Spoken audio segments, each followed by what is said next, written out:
লালমনিরহাটের পাটগ্রাম উপজেলায় ইসলামিক ফাউন্ডেশনের প্রায় 2 একর 14 শতক জমি দখল নিয়ে পাল্টাপাল্টি অভিযোগ উঠেছে। একটি পক্ষ বলছে ওই জমি দখলের চেষ্টা করছেন ছাগির মুনিম বসুনিয়া রুশো নামে এক বৈষম্য বিরোধী ছাত্র আন্দোলনের নেতা।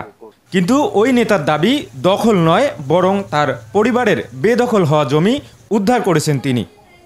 ওই উপজেলার বাউরা ইউনিয়নের জমগ্রামে ইসলামিক ফাউন্ডেশনের প্রায় 2 একর 14 শতক জমি রয়েছে, যা স্থানীয় জমগ্রাম কেন্দ্রীয় ঈদগাহ জামে মসজিদ চাষাবাদ করত।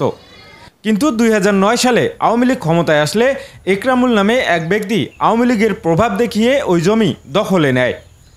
24 সালের 5 আগস্ট আওয়ামী লীগের পতনের পর স্থানীয় লোকজন উক্ত জমি উদ্ধার করে পুনরায় স্থানীয় জমগ্রাম কেন্দ্রীয় ঈদগাহ জামে মসজিদ ও মাদ্রাসাতুল সুন্নাহ জমগ্রামের কাছে হস্তান্তর করেন।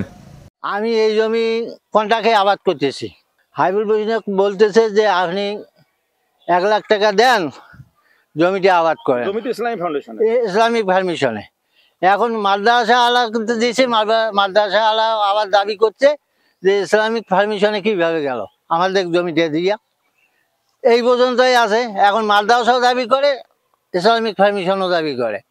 এখন 2 উভয় পক্ষে আছে জমিটা। 5 তারিখের পরে এটা সবাই মিলে ধরলো যে না, এই জমি তো ইসলামিক ফাউন্ডেশনের, এটা ওরা রাইট পায় কীভাবে। পরবর্তীতে ধরিয়ে ওদেরকে এই জমিটা দখলে নিয়ে মাদ্রাসার আন্ডারে দিয়েছে।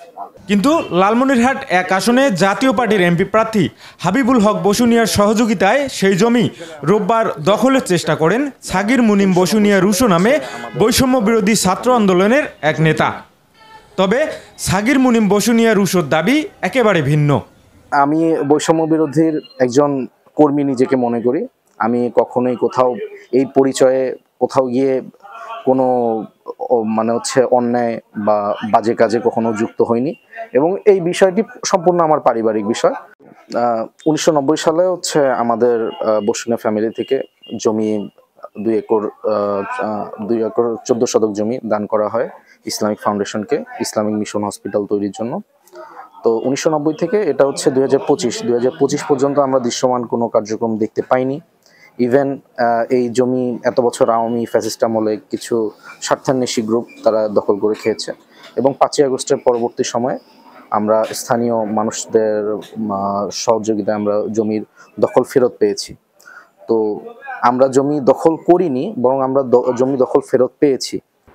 এখন আমাদের জমি, যেহেতু আমরা এই জমি আমাদের এতদিন মানুষ হাতছাড়া হয়ে গেছিলো, যেহেতু আমরা এই জমি দিয়েছি এবং প্রতিষ্ঠানকে এখনও চাই, যদি না হয় ওই জমি আমাদের আওতায় থাকবে।